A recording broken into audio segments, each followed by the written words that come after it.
మహాదేవ శ్రీ గణేశ శారదా గురుభ్యో నమః. ఇవాల్టి రోజున శ్రీమద్ రామాయణాన్ని అలాగే విష్ణు సంబంధమైన కొన్ని గ్రంథాలను తీసుకుని అందులో శివుడి యొక్క విషయాలు ఎక్కడ చెప్పబడ్డాయో సంక్షేపంగా చెప్పుకునే ప్రయత్నం మనము చేద్దాము. వీటికి ముఖ్య కారణం ఏమిటి అంటే శివకేశవుల అభేదము చెప్పబడింది ఎక్కడైనా కూడా. అంటే శివపురాణాల్లో విష్ణు పురాణాల్లో శివ సంబంధమైన విషయాలు చెప్పారు. వ్యాసుల వారికి కూడా భేదము లేదు. చక్కగా మనము కూడా ఇద్దరిని మనకున్న రెండు కళ్ళ వలె సమముగా ఆరాధించాలి అని చెప్పే ఉద్దేశములోనే ఈ సంచికలు చేయడము యొక్క ముఖ్య ఉద్దేశము అని చెప్తూ రామాయణంలో శ్రీమద్ రామాయణంలో బాలకాండలో చూసినప్పుడు మనము అక్కడ కార్తికేయ జననము చక్కగా చెప్పబడింది. అక్కడ శివుడి యొక్క చరిత్ర, సుబ్రహ్మణ్యుడి యొక్క జననము విషయాలన్నీ కూడా చాలా విశేషముగా చెప్పి దానికి ఫలశ్రుతిని కూడా వాల్మీకి మహర్షి అందించారు మనకి. అక్కడ కారణము ఏమిటి అంటే ఎప్పుడూ కూడా అక్కడ స్కందుడి యొక్క చరిత్ర మీరు చూస్తే రామాయణాన్నే చదువుతున్నామా అన్నట్లు ఉంటుందన్నమాట. ఆయన యొక్క వీరత్వము, పరాక్రము, శక్తి, యుక్తి, తెలివి, బుద్ధి ఇవన్నీ కూడా సుబ్రహ్మణ్యుడి వలె ఉంటుందన్నమాట. అందుకే అది గుర్తు తెచ్చుకుంటూ అందున ఎప్పుడూ కూడా ప్రతి గ్రంథములో కూడా శివ స్మరణ జరుగుతూ ఉంటుంది. శివ చరిత్ర ఎంతో అంత చెప్పడం జరుగుతుంది. దానికి ముఖ్య ఉద్దేశం ఏమిటి అంటే ఎక్కడైతే శివ చరిత్ర స్మరణ జరుగుతూ ఉంటుందో అక్కడ సర్వ మంగళములు జరుగుతూ ఉంటాయి. అందుకే గంగావతరణ కూడా మీరు రామాయణంలో చక్కగా చూడొచ్చు అన్నమాట. ఇవి చెప్పడానికి ముఖ్య ఉద్దేశం కూడా అక్కడ చరిత్ర చెబుతూ శివస్మరణ చేయడమే ముఖ్య ఉద్దేశం అన్నమాట. అంతటి పవిత్రమైన సంఘటనలని మనం గుర్తు తెచ్చుకుంటూ ఉన్నప్పుడు చిత్తశుద్ధి అన్నది ఏర్పడుతూ ఉంటుంది. అది అక్కడ మనకి తెలుస్తూ ఉంటుంది. అందుకే ఈ రెండు ఘట్టాలు ముఖ్యంగా మనకి తెలుస్తాయి. అట్లాగే యుద్ధకాండలో కూడా మనము చూసినప్పుడు రామచంద్రమూర్తి చెప్తూ ఉంటారన్నమాట. ఏతత్ కుశౌ సముద్రస్య స్కంధావార నివేశనం అత్ర పూర్వం మహాదేవ ప్రసాదమకరోత ప్రభువు అని.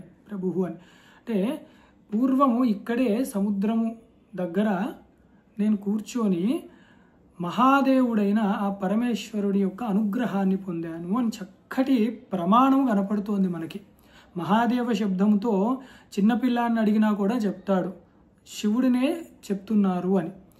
దీనికి ఇతర పురాణ సహాయం తీసుకుంటే శివపురాణము కానీ, పద్మపురాణం కానీ, అలాగే ఆధ్యాత్మ రామాయణము కానీ వీటిలన్నిటిలో కూడా ఈ విషయాన్ని విశదీకరించి చెప్పి ఉందన్నమాట. అక్కడ రామేశ్వరము అన్న గొప్ప క్షేత్రం ఏర్పడింది. అందుకనే ముఖ్య కారణము రామచంద్రమూర్తి శివలింగ ప్రతిష్ఠ చేశారు, శివుని యొక్క అనుగ్రహాన్ని పొందారు.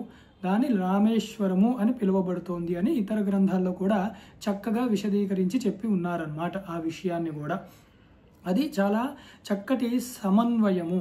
అట్లాగే యుద్ధకాండలోనే ఆఖరణ రావణ వధ జరిగిన తర్వాత కూడా ఒక చోట చెప్తారు, రామచంద్రమూర్తి వనవాసము ఇంకా చాలు, రాజ్యాన్ని తీసుకోవలసి ఉన్నది అని దేవతలందరూ కూడా రామచంద్రమూర్తిని వచ్చి స్తుతిస్తారు. అందులో ఒక ఆయన పరమేశ్వరుడే, షడర్ధనయన శ్రీమాన్ అని చెప్తారనమాట.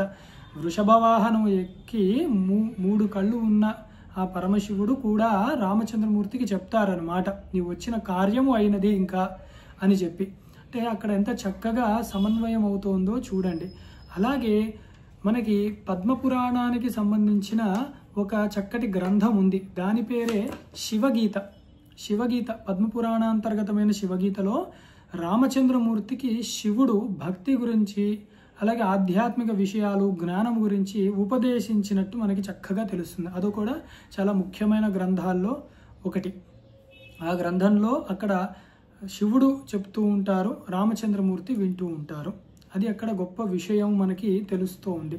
అదే పరమేశ్వరుడు పార్వతీదేవి అడుగుతుంది తర్వాత కాలంలో పద్మపురాణంలోనే, శివ ఈ విష్ణు సహస్రనామం అని చెప్తారు కదా, నారాయణుడి యొక్క నామములు, దానిలో ఏది గొప్పది అని అడిగినప్పుడు శ్రీరామ రామ రామేతి రమే రామే మనోరమే సహస్రనామ తత్తుల్యం శ్రీ రామనామ వరాననే అని చక్కటి మాట చెప్తాడు పరమేశ్వరుడు. అంటే తన దగ్గర విన్నాడు, తను చెప్తున్నాడు అని అక్కడ తీసుకోవలసినది కాదనమాట భావన.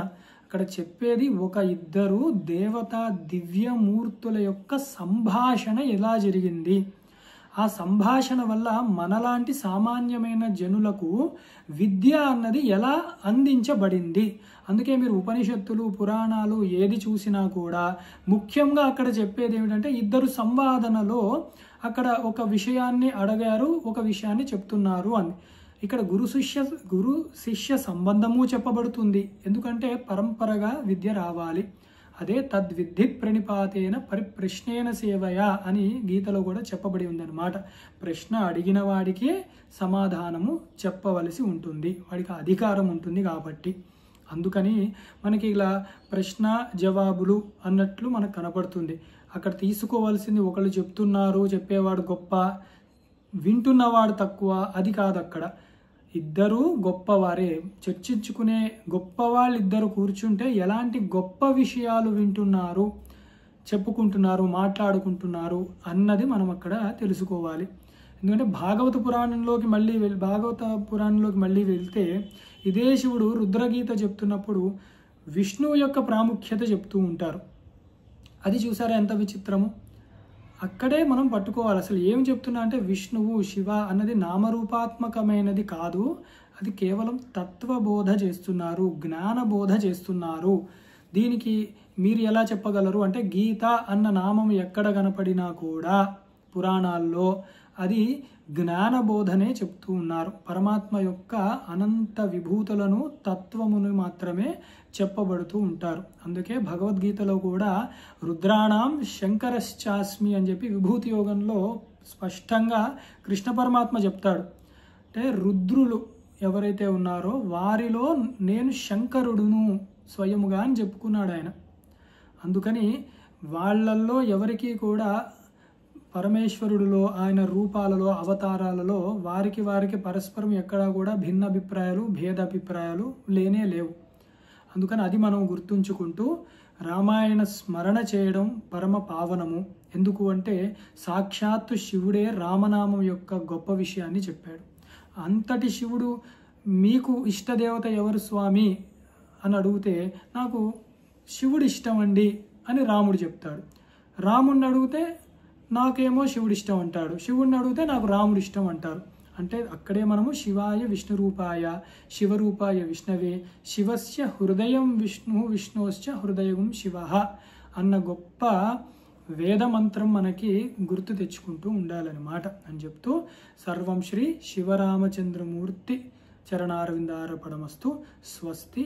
శాంతి శాంతి శాంతి.